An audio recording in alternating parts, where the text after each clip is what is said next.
Well, with the sale ongoing right now with Preferred, with Christmas season and in-laws and people showing up and racing horses and going back and forth, it's lost on me. It's New Year's Eve. Sure, I bring you guys videos every week talking about what's important to me, what I think is important to us, a way forward, what that way looks like, what I'm proud of, what I'm not happy with, how things went, because everything didn't go perfect this year. I mean, it wasn't, oh my God, everything's just fantastic every single day of the year. No, we had bad days. We had made missteps. No, thankfully, the missteps were grossly outweighed by the sunshine and the rainbows. But from those missteps, we have to learn. And I've talked about that a number of times in acquiring and selling horses, and I have a lot of stuff to talk about today. I had to actually whittle it down. It might have ended up being a 3-hour lecture, and I didn't want it to feel like it was a lecture at all. I wanted us to understand together why we do things the way we do, understand what the high points were, but recognizing what the low points were also this year. This year, they weren't the Breeders' Crown, it wasn't the Hambletonian, but we did win 2 or 3 Grand Circuit races. One that, I think I fooled myself into thinking the Gold Cup and Saucer was not on my bucket list. I didn't even know if I had a bucket list. I can tell you one thing. Halfway down the lane in the Gold Cup and Saucer, I certainly knew it was on my bucket list, and in front of people I grew up with, people that I grew up watching, people that I never met that knew me or knew my parents or knew my family. It certainly meant a lot to the McDonald family, and it meant a lot to me. More later on when I realized that it's one of the things that I got to first that James didn't.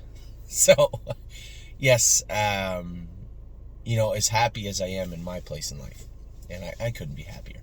A beautiful family, a bigger barn than anybody in North America, client-wise, and for the most part, stable horse-wise, but have forged these wonderful, great relationships with everybody.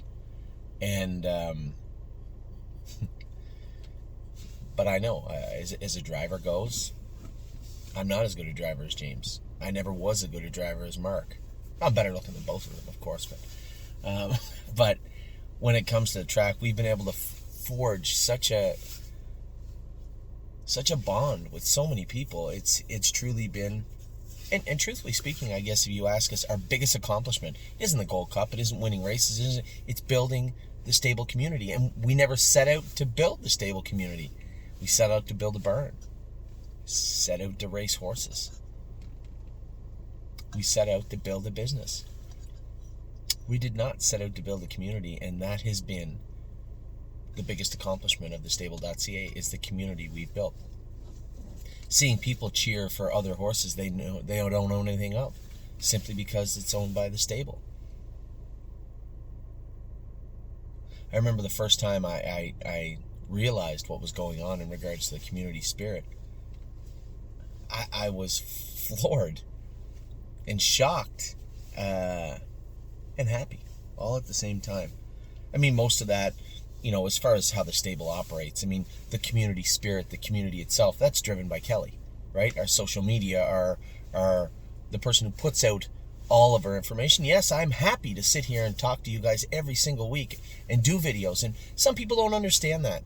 Trainers don't understand. I don't know how you can sit in a car or sit anywhere and just talk about the horses every week. That's because I love talking about what we're doing together, what we've done together, what we want to do together. So I guess I'm a part of that community spirit as much as anything. And Kelly Spencer is to thank for that. It's no secret, if you want a business to succeed, it's only as good as its parts. And much like a team, you can have the best shortstop in the entire major leagues, but if you don't have anybody around them, no one knows. And that shortstop is only elevated when they're surrounded by people that are going to push them. And Kelly, Curtis, Wendy, Eric, people that were the founding people around the stable, even Justin, my friend Justin from way back when. They understood what we were trying to do, but we all pushed each other, right?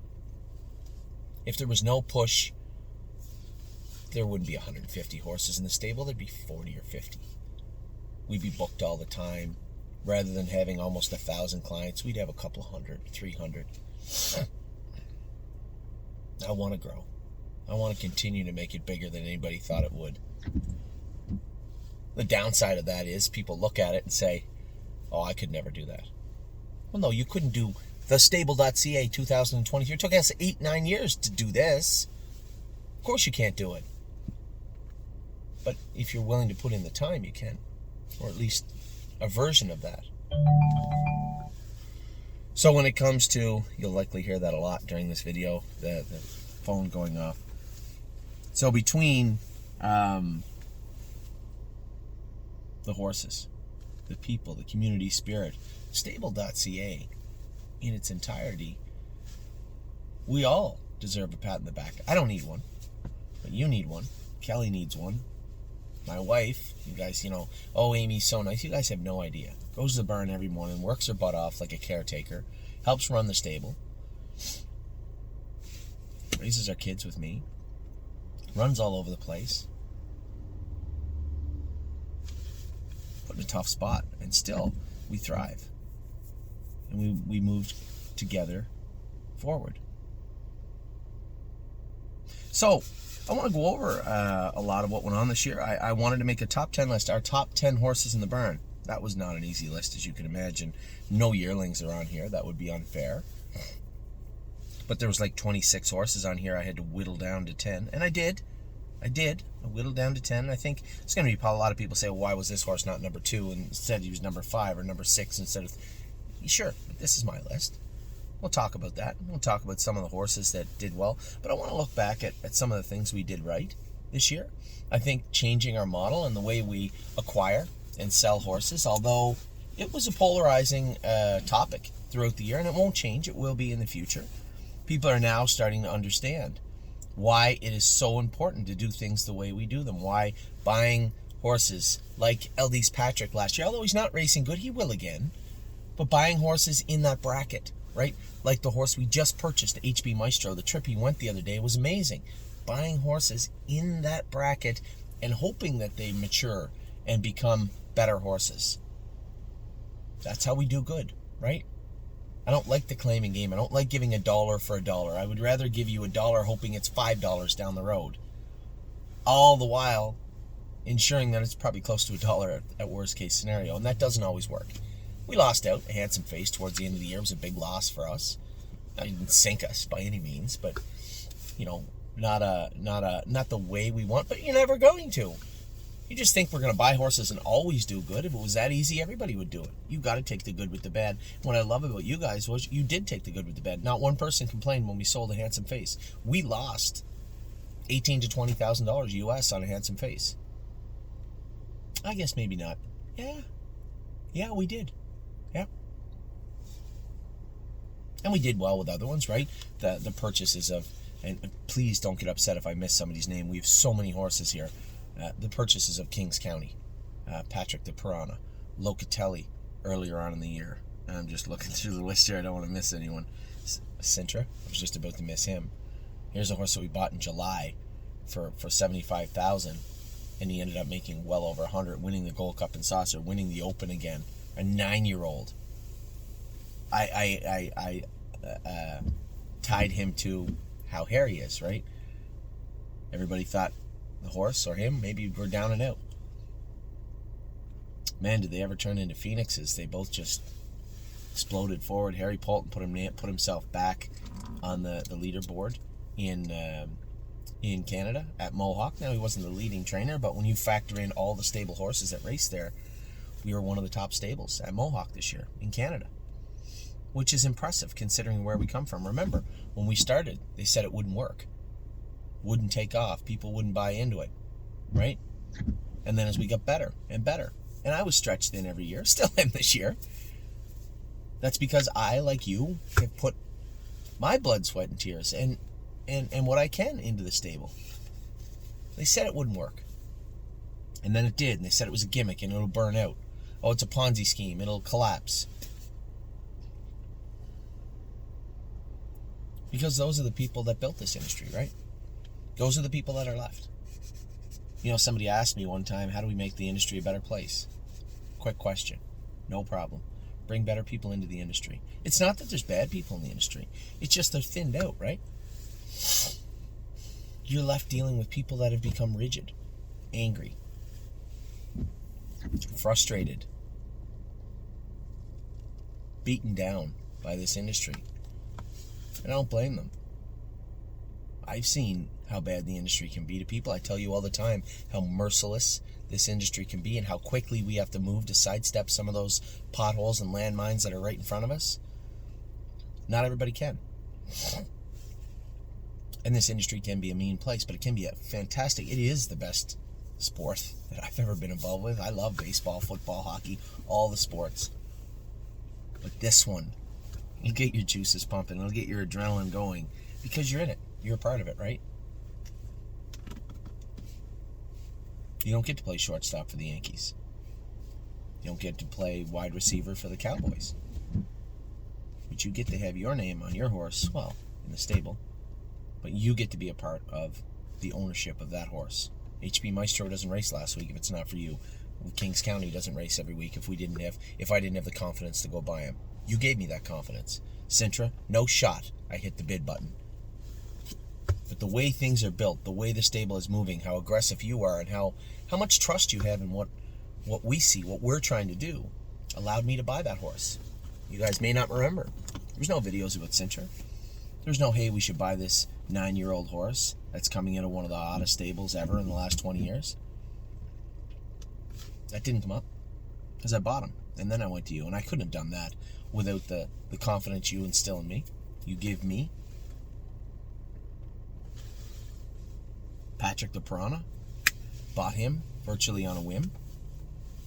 Just been an absolutely fantastic horse for us. And then all the horses we bought along the way. As I said, LD's Patrick was great. Stayed close. We had lots of good luck with these horses. Per Lucky. No, still we didn't get our money out of Per Lucky yet, but he's put a lifetime mark on him, winning 52 this year.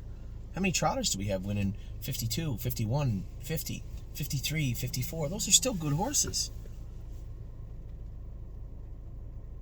Sweet on Pete. Talking about horses that we raised, right? Blue Bayou Dio. World for Two. Bomb Hugger. Resolute Bay. Him and Renegade Gypsy are going to be good horses in 2023. Right? Slim Jimmy, we sold him, but yeah, he was a good horse for us. Austral Hanover, one of the biggest come-from-behind stories of ever in our stable, for sure. And although he hasn't, won $1 million or anything, I think you're going to hear his name mentioned quite a bit in 2023. And then one of the biggest stories that we rarely talk about anymore, Una Madonna. It was our top pick of the entire 2021 sale at Lexington. Trained her down. She seemed okay. Nice filly. We'll have some fun with her. Then when she set that track record at Oak Grove, she was unbelievably good that day. And we sold her. Subsequently sold her right after the race. We don't talk much about that. What ended up being just short of $1 million Canadian. Now, we did have another $1 million sale come out of our barn. Many of you don't remember this. And although we didn't play as much of a role in the sale, I did buy him. We did train him down. His name was Swander the Giant.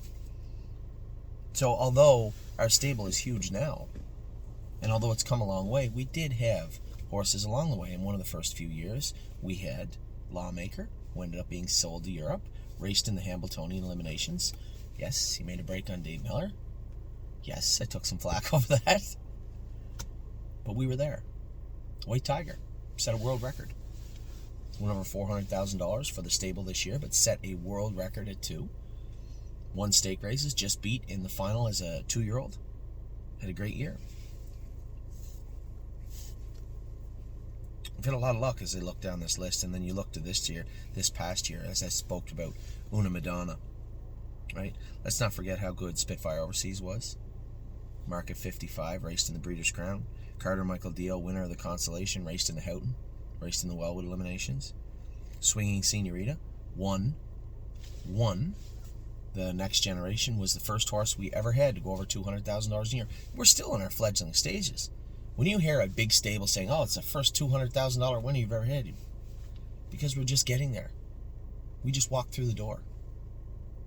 Crantini, how much money did he leave on the table? He put 187 in the bank, but he did leave some money on the table. I wanted to mention him last, actually, because I wanted to talk about one of the missteps, and I have to, if I'm going to sit there and say, oh, we did great at this and did good at that, the Mohawk Millions. It really should be winner take all, because it is a crapshoot. You're really rolling dice. We drew the 10 hole. He was coming in so-so. Drew the 10 hole, got parked 3 wide around the first turn and get beat up. That sucked. We had to pay 110 Canadian to get in it. So we weren't without our mistakes, and I'm very aware of them, and I have no problem bringing them up. I'm only human, not perfect. Blue Bayou deal. Set a track record was a bit of a polarizing topic for a couple of weeks about selling her. A lot of people didn't want to, some people did, but understanding why was important. Outside of the New York sires where she was racing, Kentucky sires where she was racing, it was going to be a problem. And you saw the problem, what it was, after we sold her. We had a lot of people that didn't want to sell Una Manana, didn't want to sell Blue Bayou Dio, didn't want to sell Sweet on Pete, didn't want to sell Purple Aura. It's important that we all learn together. I'm not always going to be right, but I have seen a lot of what happened, right? This isn't new to me. A lot of the things that we're going through are not new to me. Do you ever get that deja vu feeling? I feel like I've been here before. Because I was.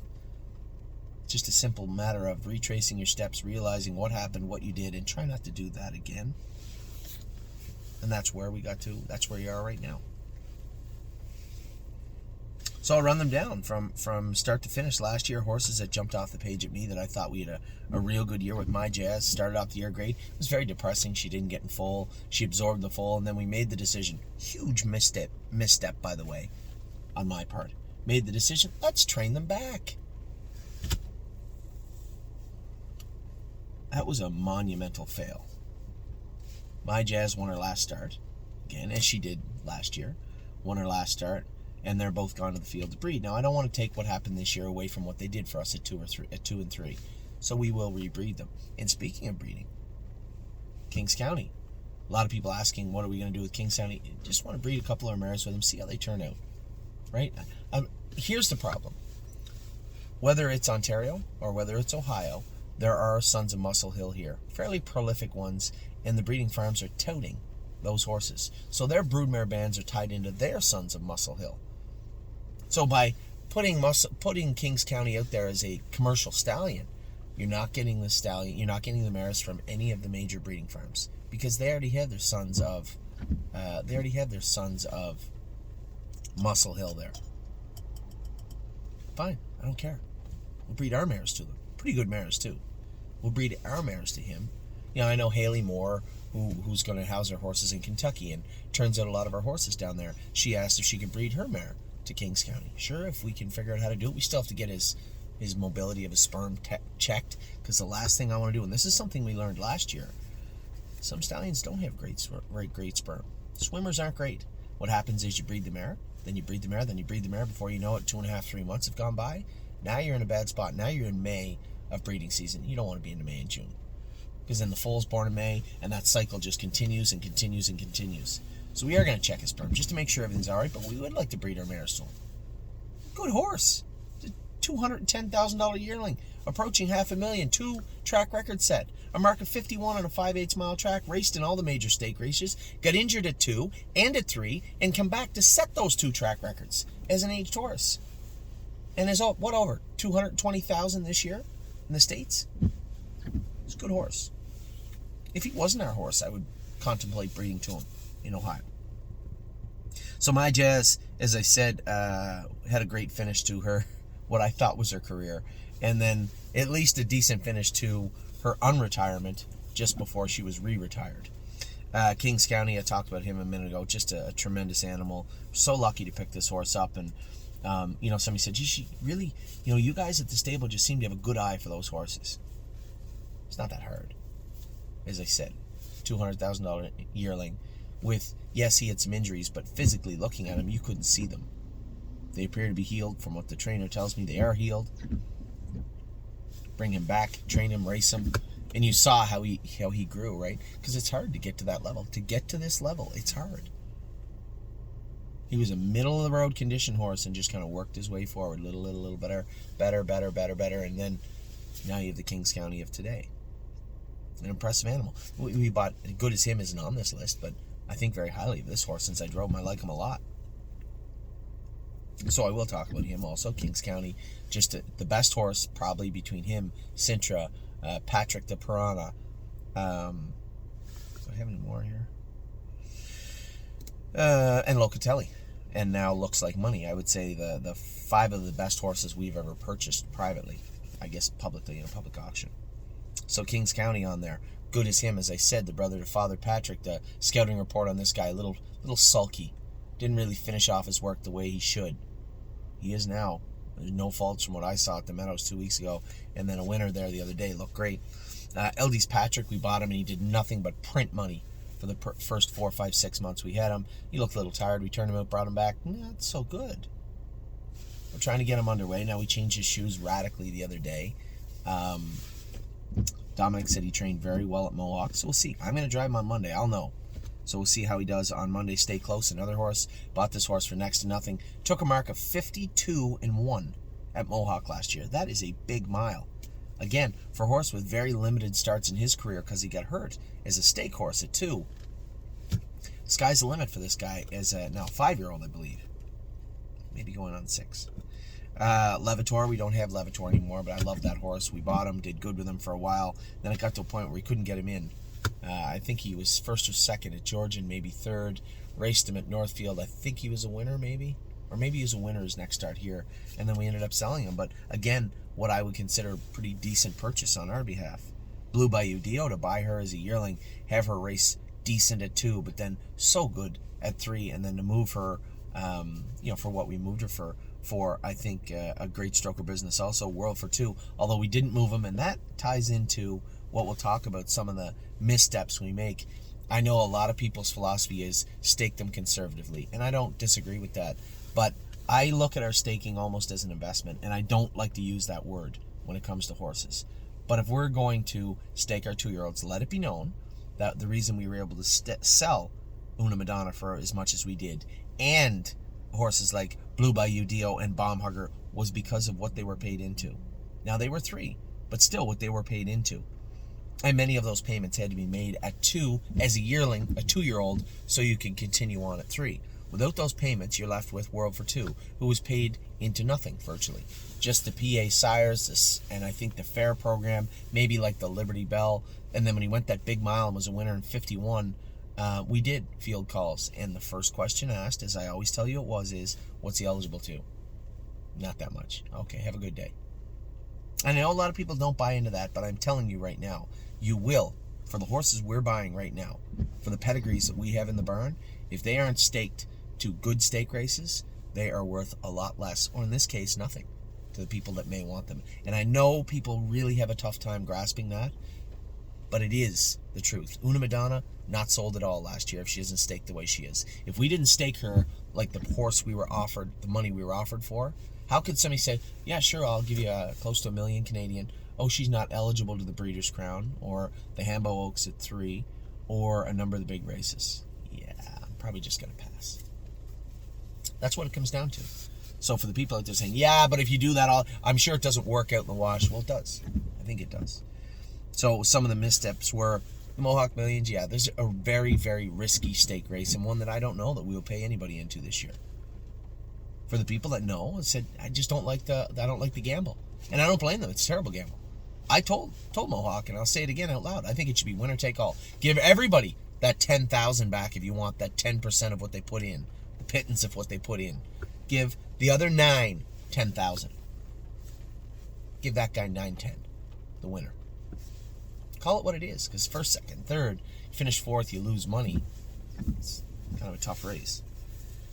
So it will probably take, I think if you ask me, after looking how everything turned out all year and what we did with all the races, and then you ask me about the Mohawk Millions, we will have to have overwhelming support to put a horse in the Mohawk Millions for us to do it. You're not getting it from me. I'm staying as neutral as I can on this. I don't know if I love the odds. No, I know I hate the odds. It is a race. It is a bit of a pissing contest. Do I think it's a great model? It's a horrible model. Just say what it is. It's built for people to race against each other. Okay, make it winner take all. Now you might have my interest. If I can get 9-10 for my 100, all right. And now I'm interested. Anyway, we can talk about that another day. We don't have to talk about it January 1st. There's a whole month of January into February to talk about that stuff. Looking down the list of horses that did well, as I said, Bomb Hugger, his affiliate, was great at 2. Come back so-so at 3. Missed some opportunities, and then we ended up getting pretty good money for her also. Resolute Bay, we had a number of clients. It was a very volatile group. A lot of people asking about selling. Not a lot.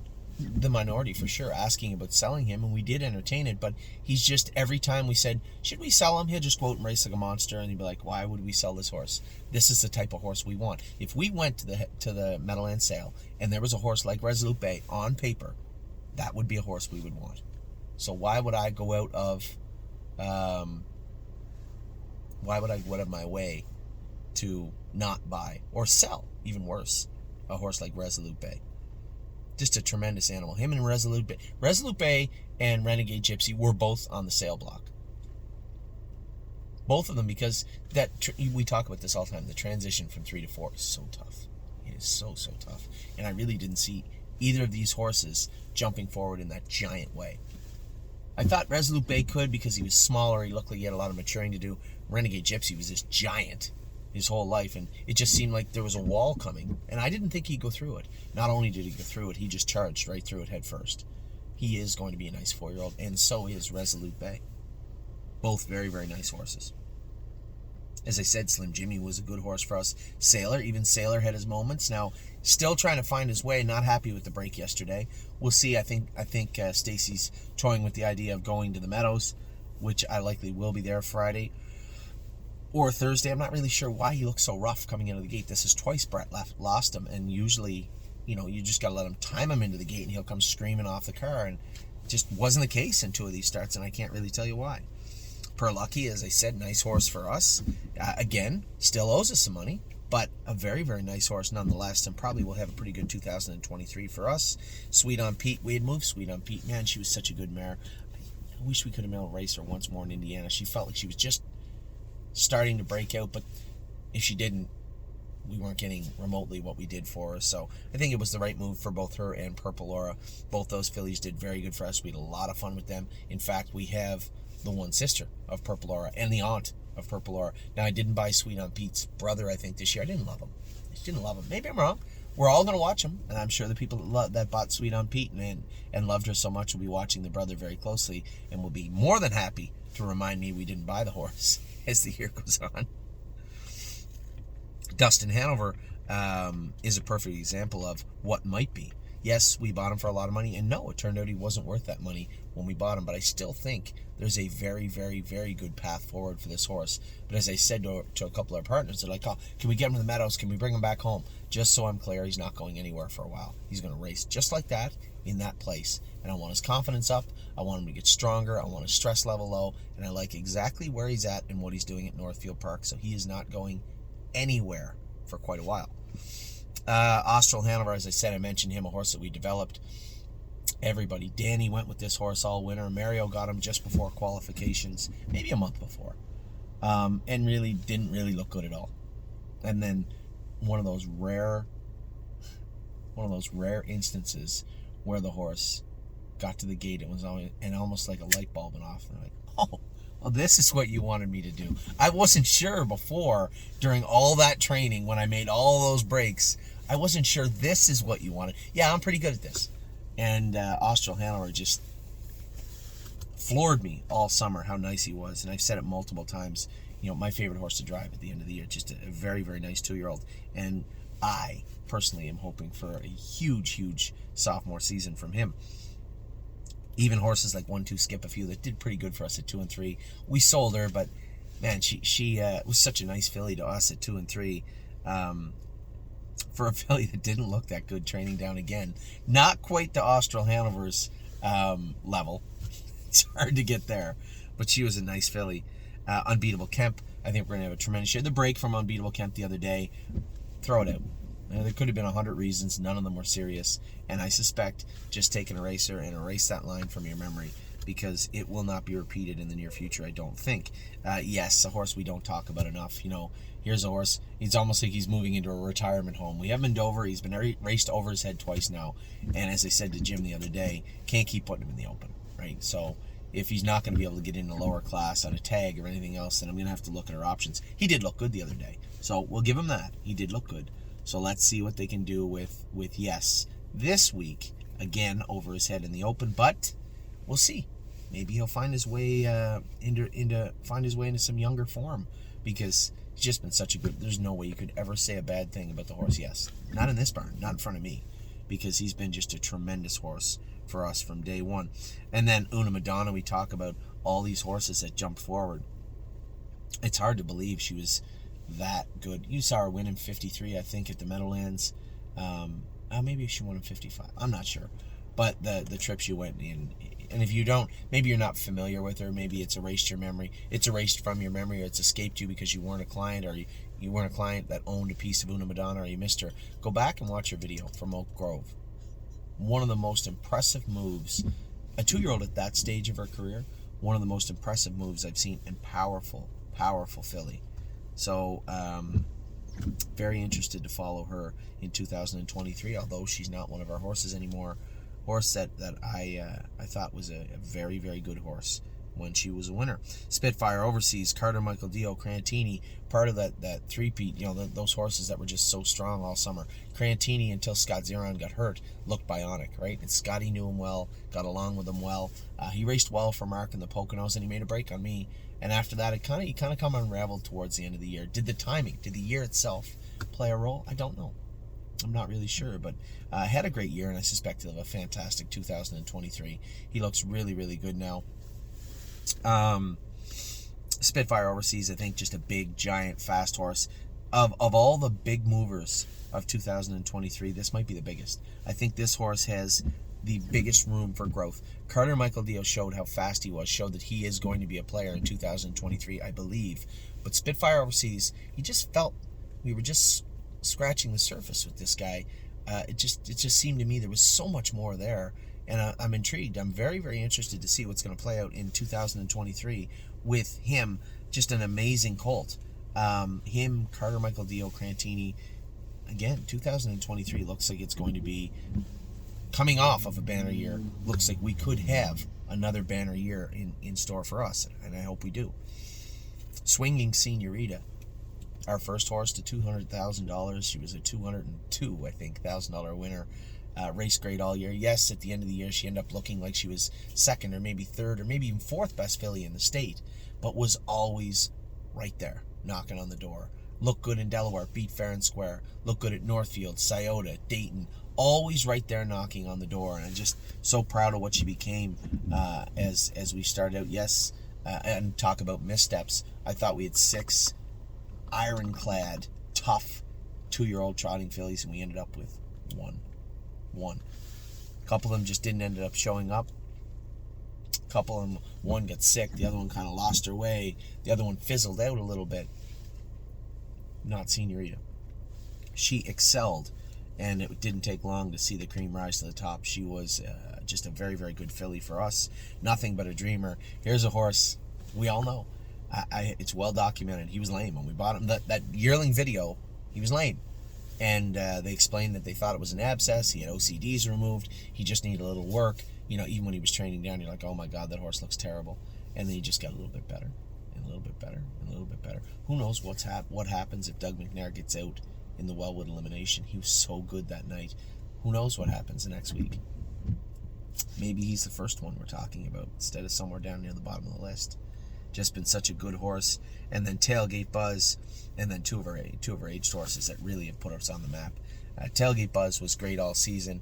Kind of played second fiddle to Austral Hanover when they were in the final, and if they ever locked horns, but had his moments. Winner in 56, I believe, and looked very, very powerful. 2 or 3 times I drove him. Very impressed with this colt. And it sucks being in the shadow of other horses, but make no mistake, every race day he had a chance to come out of the shadow, and he did. There was very few days we didn't talk about how good tailgate buzz was at any given time. And then two of the most impressive horses we've ever bought. Sintra, pure luck.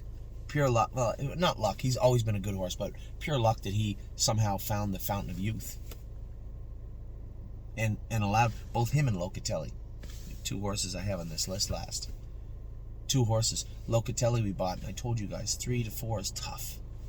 After about 6, 7, 8 starts, you see him start to come alive. You know, I don't know how many starts he had this year, but his last two, starting the Meadows, he's off 3 weeks. He shows up at the track the day before. That's a lot to ask a horse to do. Coming off a track record performance in December, nonetheless. 150-4. He's going to be one of our best horses. Ever, maybe. Man, he's a good horse. And Sintra, both these horses coming from Harry Poulton's barn. The year Harry Poulton had was unbelievable. I think his average was like 380. To race a stable of horses at Mohawk, not very often you see that. You know, talk about our trainers. Dominic, finding his way, had a good year. Jason, another good year. Mario had a good year with Gypsy, and you know, it's. And then Harry, the year he had was unbelievable. All our trainers, whether it be our affiliate trainers, Stacy or Melissa and Mark in New York, Jimmy, who always has a good year in Dover, Mr. Eaton out in Illinois. All the people we did business with. Megan. So happy to see a young girl get ahead in this game. You want to talk about a male-dominated industry? I don't want to play, you know, the foolish cards of 2022, you know, woke and everything else. I'm not playing that. I don't care. You guys know me. I shoot from the hip pretty good. When it comes to Megan, I'm very good friends with Scott. So obviously the introduction to Megan was through Scott. And Megan and Scott, the fact that we had one of the leading drivers in North America, think how lucky we are here. James McDonald has been far and away the best driver in the last 2 years in Canada. And there's great drivers here. Take nothing away from Sylvain and Jody and Dougie and Bob and, you know, everybody else. I'm sure I'm missing people. Greek, anybody. I'm missing people, but Louis, the young kids that are coming up, and James has dominated this country. Then you look to the States and you have, you know, it's always fluctuating near the top. We Scott Zeron, who's going to quarterback our horses with his girlfriend Megan. Just so proud of being able to be involved with these people. So lucky. I forgot to mention J.K. Mickey Mantle. He went in 52. Just such a tremendous year. All this stuff floating around and all of it good, right? Yeah, we had our weaknesses. I said the Mohawk Millions. Some of the missteps we had, we weren't perfect. But all in all, I think we had a pretty good year at the stable.ca. You know, then you get through all that, put all that aside, just focus on the babies. Look at the yearlings we were able to purchase. It's unbelievable. You know what? I'm going to make a long video. I may as well make it right. You know, when we look at the horses of the stable, who they are, what they are. Now it doesn't want to load. Of course it doesn't want to load. I don't know why it's taking so long to load. You know, we went through such a tough time when we almost lost. Punch the clock. Then we did lose Sully's Landing. Punch the clock, made it back. Made it back to not only look good, look healthy, look strong. She's a very, very, very durable filly. You know, such an impressive animal. I'm just trying to think of my Fashion Woodchopper. They only the sister with Flashfly. Down by the Sea Coal. Sister to Captain, or brother to Captain Cowgirl. Arson. Captain Treacherous, brother to Pure Country and Charleston. Insider Trading, JL Cruz's sister. Time is on my side. Forever Boy's brother. I'm trying to don't talk about Bruno, Crantini, and Macho Martini's brother. Another horse that's done pretty good for us this year, Macho. Just surrounded with quality pedigrees, quality animals. But it's not shocking. good clients, good trainers. And with the way that we have such an open door policy for our clients, that is how it should be, right?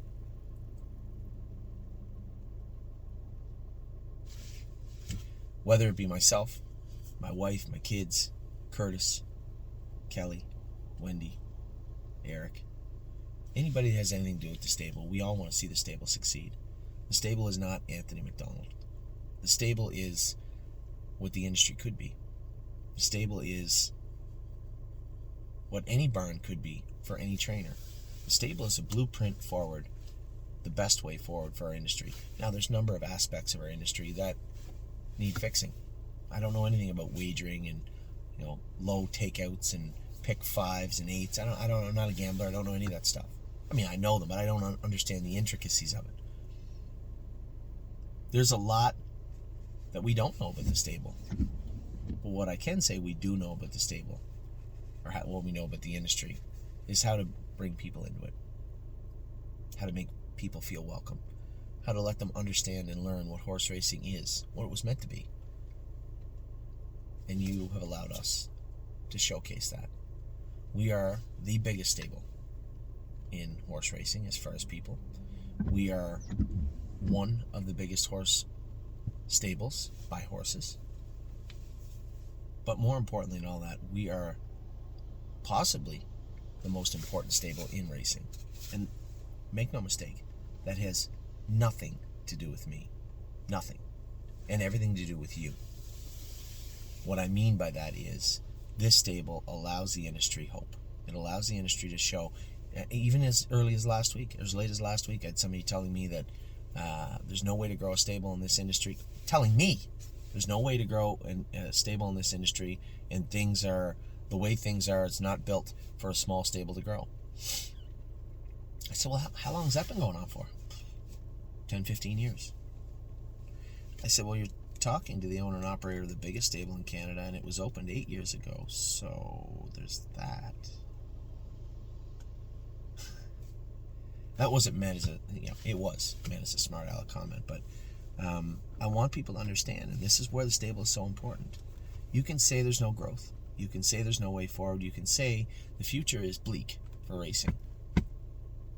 But you can't do it and look at the stable. You can't look at the stable in its entirety in this industry and say there's no hope for this industry. We prove it every day. We are the living proof that there is hope for this industry, that there is a way forward, there is a way to grow your barn, there is a way to get good people involved in the industry.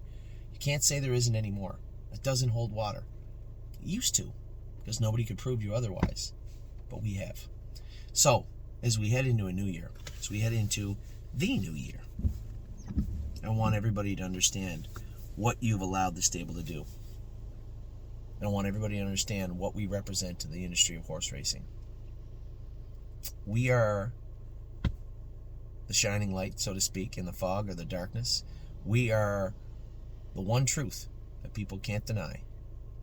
And we are the proof that this industry can move forward, can grow, can survive. So, I hope that makes you feel good, because it definitely makes me feel good. Without any of this, without you, none of this is possible. For those of you out there that maybe are horsemen watching this and saying, well, I can't do it the way you do it. You don't have to. If you just want to be open and transparent, let people into your barns, and quite frankly, let people into your life, you'll find your barn flourishing. You'll find that people want to be a part of that. Because it's pretty cool. Anyway, I sincerely wish you the very best holiday season and an absolutely wonderful Happy New Year. I hope we have a tremendous year together, because we had a tremendous year together in 2022. So with that, Happy New Year, everybody. Take care.